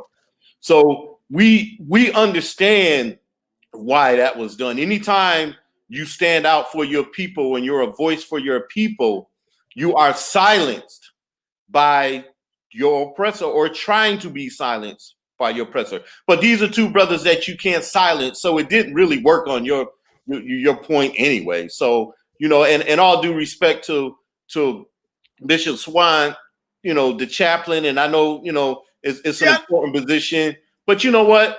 You know, they didn't want him there anyway, so why stay somewhere where they don't want you there? Because and then you're gonna turn around. Well, but I'm saying, hold on, Stoke. Then you're gonna turn around and then lie on the brother. So, like I said, regardless, we need to get behind Bishop Swan, get behind Daryl Moss for future endeavors that they may encounter, and never forget what was done to them. See, the problem is we have this, and we it's something in the community. We have, I call it color amnesia, black amnesia. We go through a phase, the phase happens, and then 2 months later, we don't forget that the phase happens. We never forget, or we forgive. And we saying, oh, that ain't bad. So the mayor come and show up to an event and a funeral. Oh, he ain't that bad, or he never did anything to our family. Well, Bishop Swan is a representation of the Springfield community, and so is Daryl. So it doesn't have to infect you indirectly for you not to stand behind them. And that's our problem. We're united. Anything happens, listen, when they paint that mural downtown and they skidded Mark over it, you had about 7 people call in opposed to why they skid on it, black people, and you had 300 or something plus people call down and said it shouldn't have been down there anyway. So that's their unity. But we do not hold ourselves into the accountable of standing behind our own people when stuff happens. Go ahead. My pushback is not whether the position that the bishop had, right? They lied on him, and you don't play with me. Don't play with us, man. This is what they play with black men, right? Don't play with us. I'm tired of black men being played with, man. You know, you have buck breaking farms where you did some horrific stuff to us. Now you still playing with us. You playing with this man who's asking you to get this lying police commissioner off of the force because she lied. She's a liar. Dominic Trump hangs with liars, and you have liars on your police force. And now you want to put an initiative before the people that if the bad cops do something bad to people in the community, you got 90 days to talk about. This is the corruption that Bishop is talking about. This and to get to why the only thing that I can see in my mind, knowing the landscape, one of the things I did in prison for 20 years, how big my mouth is now, is how big my mouth then was prison, and I was encapsulated, and I wasn't afraid to die. So I have a good idea about the character of what's up here. Mm-hmm. I know when I look at a man, do you have any heart? A lot of them don't have the heart to stand up for these types of issues. It's not who they are, but there are a group of people who are beginning to wake up the ice cubes in our community, as this author Jason Johnson of the Griot wrote, also MSC contributor. How do you identify the ice cubes in your community? Trying to use that as a derogatory narrative about us, that we're somehow Republicans and Trump leaning if we say we don't trust white people who've been abusing us for 400 plus years, that the political system ain't doing a damn thing for us. Because we articulate a fact on the ground. We're not all Ice Cube. We're not all close to billionaires. He didn't have to do this. But we ask, where are the men? The men need to step up. The entertainers need to step up. They step up. But you're asking a group of men, NWA men, who are saying, I don't have to ask nobody to do a damn thing. I can meet with whomever I want to meet with. Because here's the thing. Before Donald Trump became a Republican, Al Sharpton, Jesse Jackson, all the rappers, everybody is in Oprah Winfrey, Everybody was in pictures with Donald Trump before he became a Republican. So you're trying to push the narrative on me that Trump is a boogeyman? He wasn't a boogeyman when you was kissing him and taking pictures with him. But now that he's on stage and he's acting, you trying to convince NWAs that this is the worst part of our life. Spend 5 years in solitary confinement, locked up 23 to 24 hours a day, with COs spitting in your food because you down with Farrakhan. You do that for 5 years, and then you spend 20 years, and you're gonna tell me to be afraid of Donald Trump? I ain't afraid of that cracker, man. And what he stands for, his policy. I don't give a damn about Trump. And most of the people that hang with me don't give a damn about Trump.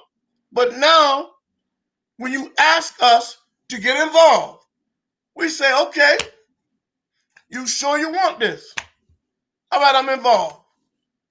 Now I'm involved, and you're saying, wait a minute. Woo. He too militant. Too masculine. You must do some shrinking. And I want you to spell that word out, shrinking. Inside of that word, shrinking, is king. I'm not a shrinker, I'm a king. I'm not a lion, I'm a wolf. I don't perform in circuses. I got the heart of a wolf. I'm a warrior. And there are warrior men out here. And we don't know how to coddle up to people's feelings and emotions. Like the great James Baldwin said, we can agree to disagree until your disagreement goes against me living and eating. Then we're not going to agree to disagree. You're an enemy that I got to get rid of. And so you're telling me, no, we can't operate like that. We got to operate politically. So here's how I operate. Here's how Cube operate. Here's how my brothers that grew up with me operate. Here's how Buck G and them operate. This is how we operate. But we love our people. I'm not going to hurt black people. I'm not going to do nothing to black people. I love black people. But I'm going to have, my mother taught us, her children, if you have a thought and you can't think it and you can't speak it, what the hell used to thinking it then? She said, speak, son, no matter what. She said, never leave a place where somebody got your spirit crunched. And I said, what do you mean? And she said, never let her. And I said, yes, ma'am. And she taught her children, if you get into something, make sure when you get out of it, that the next time that person sees you, their brain jumps out of their mind and say, don't even think about it. Because the last time you remember, and this is how I live my life when I advocate for my community. There's a travesty going on. You got a warrior tribe, and here we come. And this is how we operate.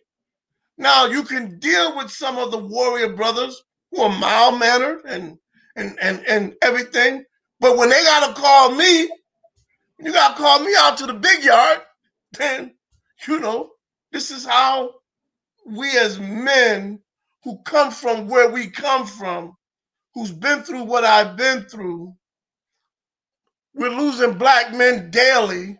And I want to give a shout out to Marcus Sherman for the loss of his brother Myron. I want to give a shout out to the Washington family for the loss of Kayline, Kyle, and a shout out to my family, my cousin Joshua. He died of cancer. And so black men are dying in our community that we know and we love. And it's important that people know that we're brothers, we're fathers, we're uncles, we're cousins, and we love our people, we love the community, and we're going to be involved. But this is just some of the realities that exist in our community. And I speak for a voice of people who, when I talk to them about what I'm doing, you know what they say to me? Stokes, man, why you messing with them? They don't want nothing. They don't even like you, man. So when I talk to people and they be like, man, I saw you on Facebook. Man, come on up, man. Just watch football and leave them people alone, man. They're not ready. They don't want you near them. This is what my friends that I grew up with, they're on the dark side. They're like, man, listen, we ain't going over there. But now if you run for office, we'll come out. And those young people who voted for me in 2000, they're in their 40s now.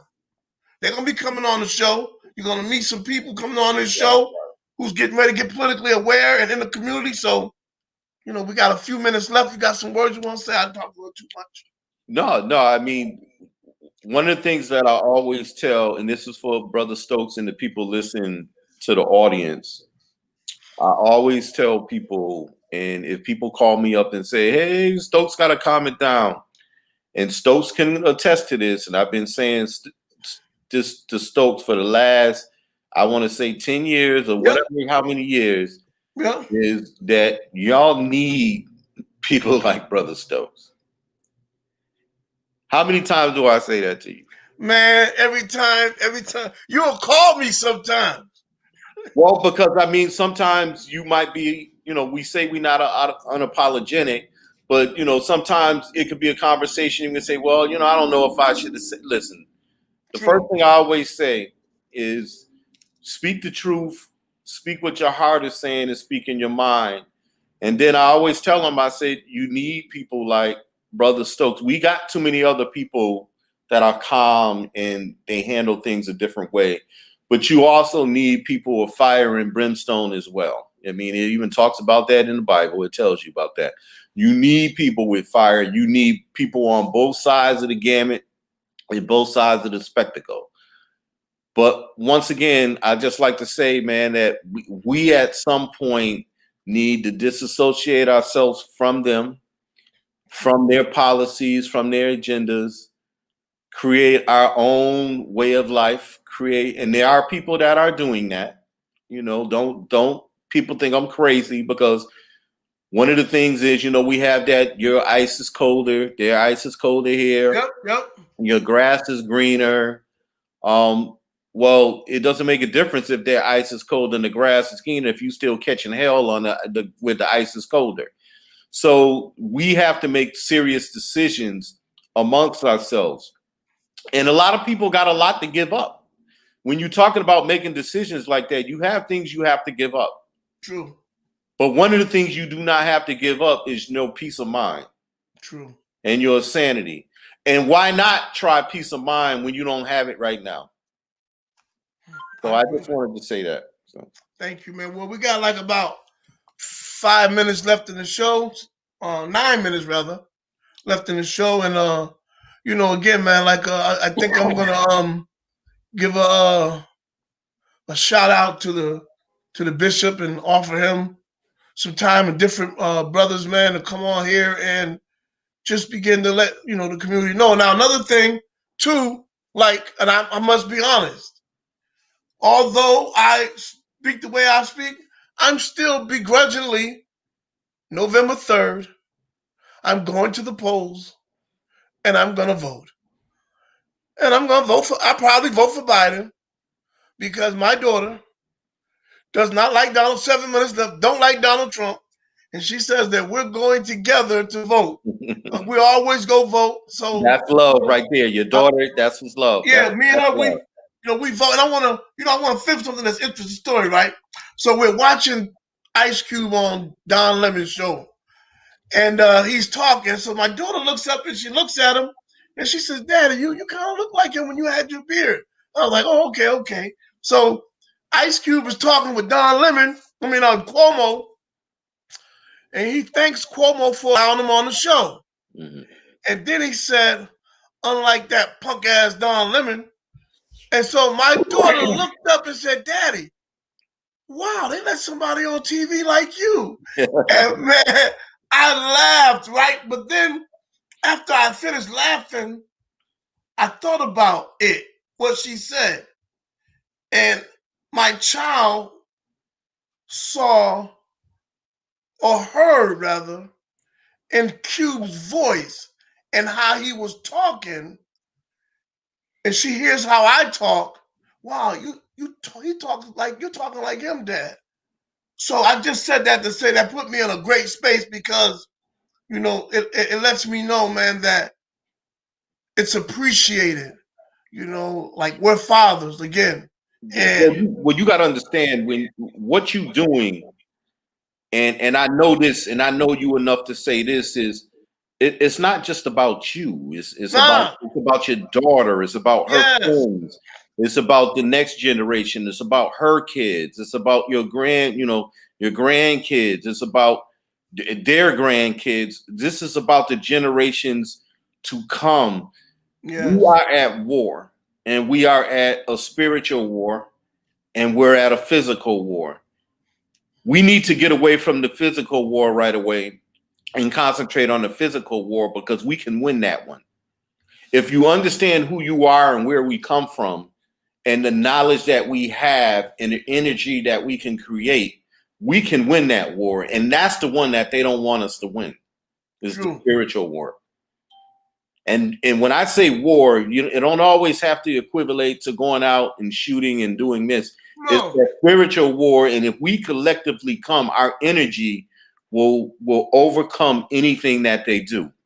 So yes, you're absolutely, doing that for them, and you're doing it for my daughter's kids, and absolutely, people brother. are moving on. So I understand where that connection comes from because and they see that. There would be a time where your daughter might have sat down and didn't say one word. For the fact that she's saying daddy, regardless of the stuff you're talking, we're still going on Tuesday. Right, Or that man sounds like you. And the fact that your daughter is 12, 13, I don't even know her age, that is watching that show and getting that type of knowledge when she could be watching something else speaks volumes too. Even though I just gave a spill about I know that, brother. I know. about Hey, unsubscribing to Andrew, the news. Andrew. Here's the thing about us: we're complicated, man. Yeah. We're we're we're, we're human beings, man, and it's complicated being a black man in America, right? And so it's okay to both things can be true, black man. You You can know, listen. One of my sayings is you can be simple and teach the truth, but the truth ain't simple. amen. So I We get got that. we got 3 minutes left to the show. Brother Daryl, I want to know if you want to come on and say something. Well, But listen. Once again, man, I want to give big shouts out to you, brother Stokes. Keep doing what you're doing. As always, if you need me, I'm here. Unfortunately, I wasn't busy doing anything. thank you. Sunday is my libation meditation wind down day. It ain't about football on Sunday because I actually haven't even seen my team play one time this year. So, but that's a different story. But thank you, and I want also for the platform. So people are tuning in.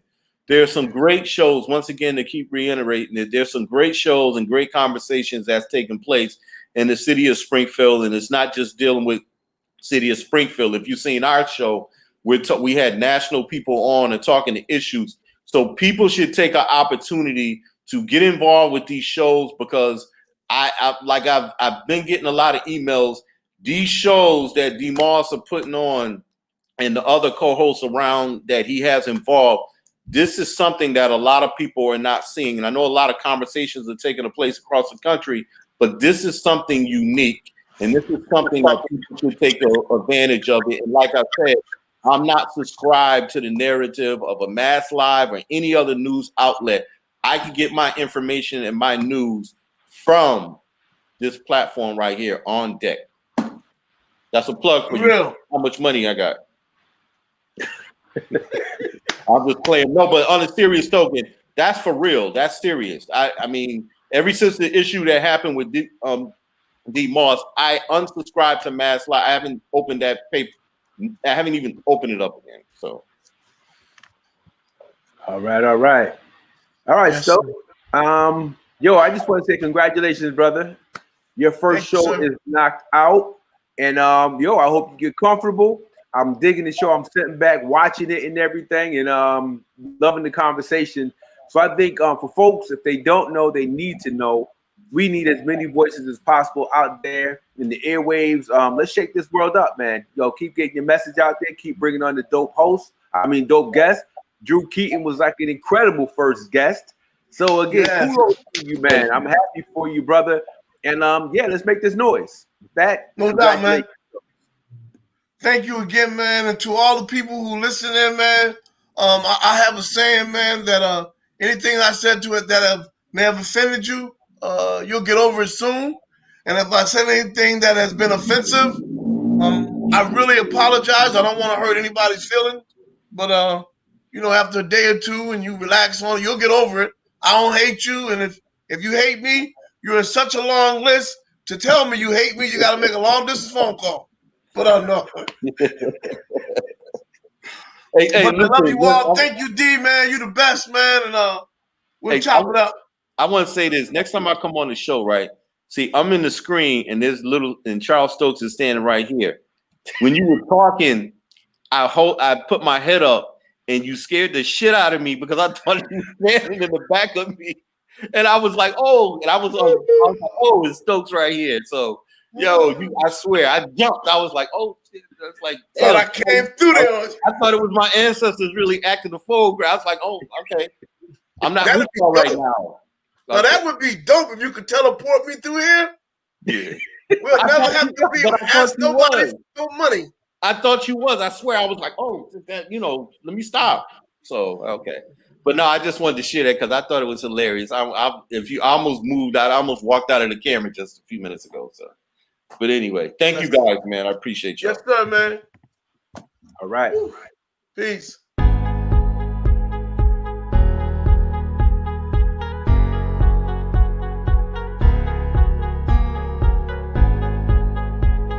Look how many of us they got sitting on the shelf.